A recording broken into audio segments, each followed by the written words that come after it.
Welcome to the Own It Powercast, the place to be when you get serious about making big changes and accelerating growth in your life and in your relationships. Finally create the life you've always wanted, living life on your own terms. Learn how to take your fear and turn it into powerful choices that will create sustained change. Now your host, Mary Baker. Hey everyone, welcome back to the Own It Powercast, the place to come to get what you need to move yourself forward. Hey, it's Mary Baker and welcome to episode 307, the season of brave, choosing growth over comfort. Well, welcome to October, everyone, and this month we're going to be leaning into a theme that feels fitting for the season, especially if you live in the Northern Hemisphere like I do. And that is about moving out of fear and moving forward. Autumn often reminds us that release is a part of growth. The trees let go of what's no longer needed so they can rest and renew and prepare for what's next. But for us, letting go isn't always that graceful. It can actually feel terrifying to loosen control, to stop managing outcomes, or to allow ourselves to be vulnerable even when we know that that's where the healing really happens. So this month on the podcast and in the blog, we're going to be talking about what it means to choose growth over comfort, how to move from fear to forward, even when your nervous system wants to freeze, how to know when it's safe enough to soften, and how small acts of courage really do rebuild trust with yourself and with others. So if you've been feeling stuck and wanting change and fearing it, well, this month's conversations are for you. We're going to talk about how to gently unlearn control, and that's a process. How to find evidence of safety around you, and maybe start allowing life to meet you halfway again. So letting go of what no longer fits so we can make space for what's next is what we want to do. Letting go of control and comfort and old coping patterns isn't easy. If it was, you would have done it already. Because it asks us to allow, to trust, and to let in all the things that can feel really terrifying if we've spent years surviving by keeping walls up. Now, trees don't cling to their leaves, even though they've worked all year to grow them. And this season reminds us that release is a part of growth. A necessary part. But for most of us, letting go feels unsafe because control once protected us. Control gave us some sense of predictability when our environment certainly didn't. But the problem is the same control that once kept us safe can later keep us stuck. So I want you to take a moment and think about where in your life are you gripping tightly, even if you don't realize it? Maybe to people, to outcomes, to roles you've been in and played, or routines. Because loosening your grip feels way too risky. So where are the areas where you're holding on tight? Don't attach any judgment to that. Just notice with compassion. So why does letting go feel so hard? Well, because it means surrendering to the illusion of control. And yes, it is an illusion. And even though we know better intellectually, it's threatening to the nervous system. And so if you grew up needing to manage other people's moods or outcomes to stay safe, well, control became your survival strategy. And then it becomes so embedded in who you are, you don't even notice that you're doing it. So when you start healing, your body doesn't trust the allowing because it feels like it's standing on shaky ground without armor. And so the neuroscience says that the amygdala interprets uncertainty as danger, not just possibility or adventure, it's danger. And then your prefrontal cortex, where all your logic and trust resides, well, that needs repetition and safe evidence to override that alarm. That's why you hear me talk about experiential data all the time, because your nervous system needs it. And that's also why those small moments of safety whether it's in our relationships and therapy and coaching or moments of self-trust, well, those are the things that help the body slowly release its grip. So I tell clients all the time, there's no small move here. They all matter. They all pile up. And the smaller, the better, because again, you're desensitizing yourself to the fear of doing it. And if you do a little bit at a time, it's gradual. You don't notice it. It's not as much of a shock. So even though intellectually you quote unquote know better and you know you need to do these things, please have some compassion around why can't you do it yet? Well, because your body needs to feel safe enough to do it. And it needs a lot of convincing and it needs some really good evidence as to why it should let down its guard and be open. We have to convince it it's not dangerous to take a small step in the right direction. In the right direction. Now, that safely assumes these are emotionally safe people that you're letting in a little bit at a time. These are situations that, even though you have anxiety around it, your gut's not screaming that it's not okay. And I tell clients all the time, objectively on paper, are there healthy boundaries in this situation, in this person, in this group? How do you know that? Is there emotional honesty? Do things sound too good to be true? So, there is objective data as well that you can use to help. Like, we can't predict everything, but we can do our due diligence to try to make the best decisions that we can. But here's another struggle that we have. There's a big difference between letting go and giving up.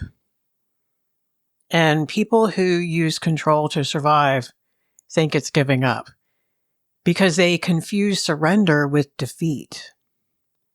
Giving up means abandoning yourself, which is what, ironically, you've been doing if you have been holding on to control.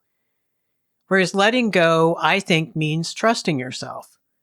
Trusting, beginning to trust at first, that you can face reality, that you can actually feel your feelings and not run from them, and handle what comes next without clinging to too much control. And it's gradual. It's a mixed bag for a while. We've talked about that before here. But it's a process that is moving in the right direction. Some things we can say to ourselves about letting go is like, well, I'm not going to manipulate or chase what isn't aligned anymore. Or I'm going to allow what's real to reveal itself. I'm not going to try to move things along, manage outcomes. I'm going to see what comes up and is revealed to me. In that is some trusting of the process. In that is realizing you don't run the universe and you can take your hands off of it for a moment. And guess what? That takes a hell of a lot more courage than holding on. What I talk to clients about all the time is you can practice this and you can experiment and then you can grab that steering wheel again if you need to, if you have good reason. So let's say you take a risk this week and you don't suggest things to people. You don't go make something happen that probably isn't even yours to make happen. And you see what plays out for a couple days to a week. You can jump in anytime you think there is a really good reason to grab the steering wheel. You have that option. You have that choice. And that's what's so different, I think, because controlling is compulsive and you're not even thinking about it half the time. Choice, you are thinking about it and you're deciding and you're out of your limbic system. You're out of your fight or flight or freeze or fawn. You're in your prefrontal and you're making choices. You're thinking about this. You're being thoughtful. But I also think we don't talk about enough about the aspect of when you're in this place of choice, there's a lot of middle ground to be had in most situations. It doesn't have to be black or white, perfect or horrible. It's not as rigid. Rigid meaning if I let go, it's defeat. It's all or nothing, right? as opposed to, in this way, I'm going to try letting go a little bit, you might say, and I'm going to see what happens. And maybe I can take the steering wheel but not grip it as tightly. Maybe I can see what happens while still standing my ground. So it can be in the middle, and it can be a blend of things. And in that process of seeing what plays out, you start making decisions. And guess what happens? You start trusting yourself more and trusting allowing more. Well, control keeps us in fine, right? Predictable, manageable, but like we've been saying, fine is safe because it's familiar, not because it's right. Fulfillment requires vulnerability.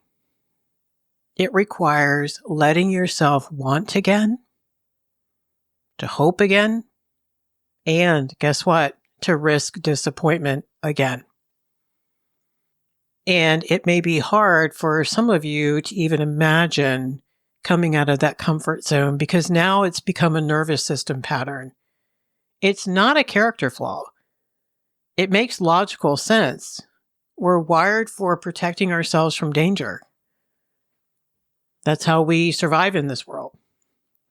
But surviving isn't always living. We have to build capacity to feel uncomfortable emotions so we can stay open when vulnerability arrives. That's what's key. And we learn that a little bit over time. Here are some examples, and these are just a few. There can be a million different ways you can do this, but hopefully it gets you thinking. And this is something I've been working on with a client lately. It's about maybe you stop over-explaining and sit in silence after saying no. So you stop rescuing. You stop trying to make it okay with a manipulator by over-explaining, or maybe even not with a manipulator because you're afraid it's not going to be okay for you to say no. And so you have to give all of this evidence to back it up. No, you don't. No, you don't. And you can work on detachment and say, just because they don't like my no doesn't mean there's anything wrong with my no. I can choose whether I explain why, but I don't have to. Maybe you share something honest, like really honest with a friend, and you notice your body is shaking because you are so anxious for good reason. Because if you're struggling with that, someone messed that up for you a long time ago.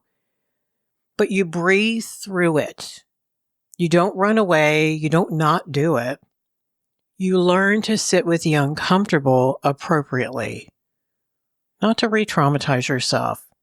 You're just trying to push through it just enough to experience that it's actually okay to do it. That's what growth looks like. So, how do you know when it's safe to soften? Well, let's talk about some of the evidence that can help your brain trust that allowing vulnerability is safe enough. If you've done some healing work and you have a few emotionally safe people around you. I say that all the time. That does matter. First variable is you have to have some emotionally safe people. How do you know that? They can do this. They are emotionally honest. Your gut doesn't scream while you're around them. They have good boundaries. They're pretty predictable in terms of mood and response and behavior. The other things I want you to think about is you can soften when you're around people who own their behavior instead of blaming you. There's no because of you I comments coming from them. So there's that healthy separateness. I teach this all the time when I work with relationships. How to stay on your side, keep your stuff about you. Let that ball go back and forth between the two of you. Another way you know it's safe to soften is you sense and you can tell that they can handle hearing no or I need space because there isn't defensiveness, reactivity, shaming. They accept it. They don't make it about them being rejected. They can be disappointed. But hopefully they can look at you and say, I understand. Or I respect that, even if they don't completely understand.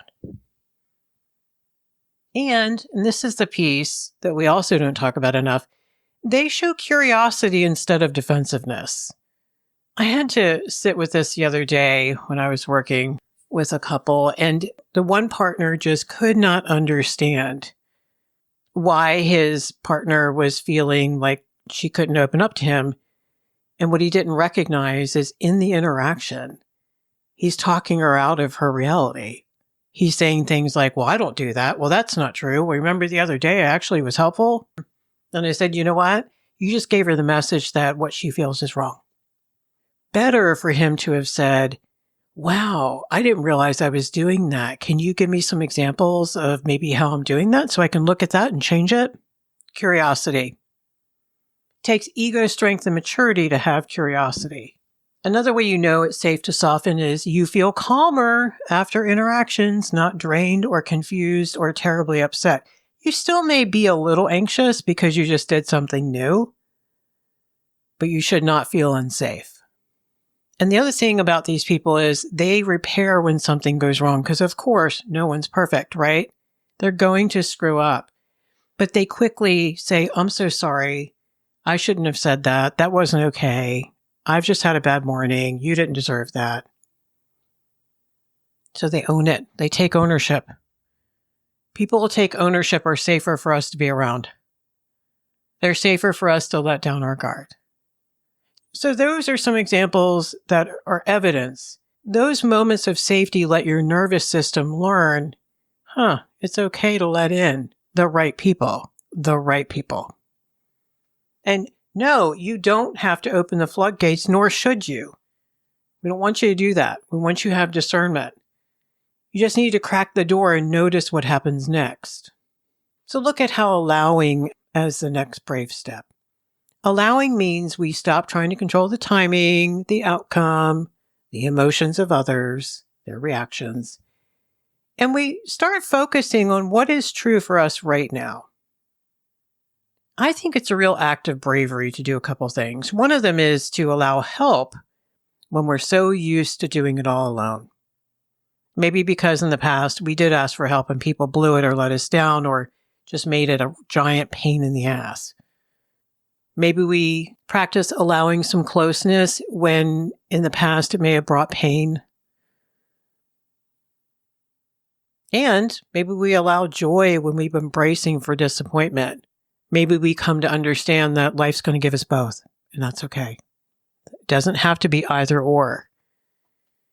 So this is the season of brave, and not because it's dramatic, but because it's deeply honest. And remember, the more your insides match your outsides, the more you're going to trust yourself over time. So the irony is you have to do the things that are scary, but they build trust. They don't make your box smaller. You're never going to make yourself feel safer making your box smaller. You're just going to find more reasons to be afraid. That we know. So courage isn't always loud. It's often that soft sound of releasing your grip. It's about choosing to let something or someone in.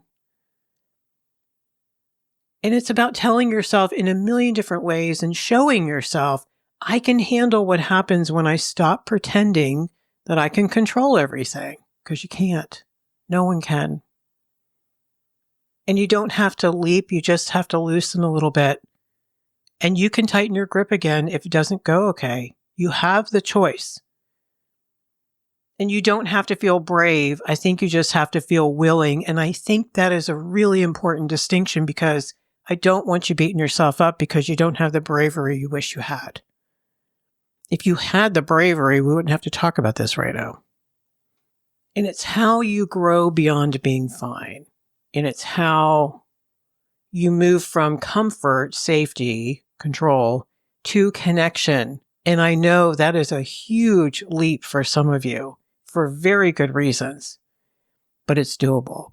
And I watch people do it, and that's part of the work that I love the most, is I watch people slowly, bravely take my hand proverbially and take that leap and do a little bit at a time. Then we process it, see what went down, see what's okay, what wasn't okay.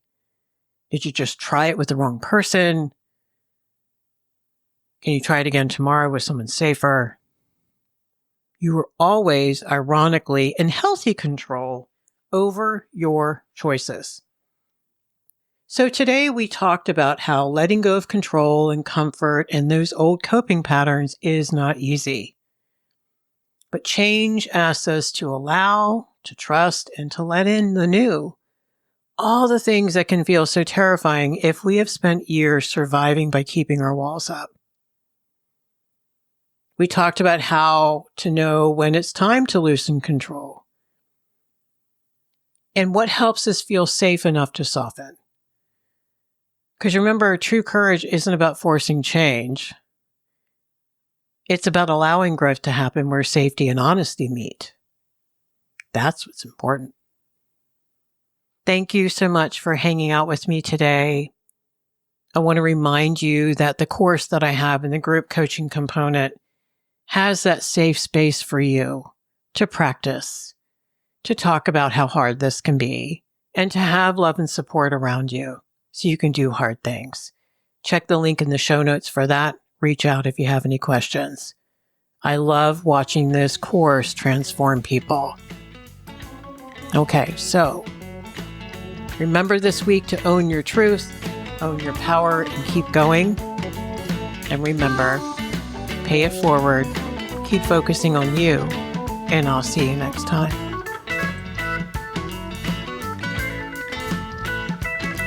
We hope you took away some useful insights and tools you can begin using right away. If you did, please leave a positive review and share on your social media. Because could you imagine if everyone in your life really got it together? Remember, own it now, so you can really own it later.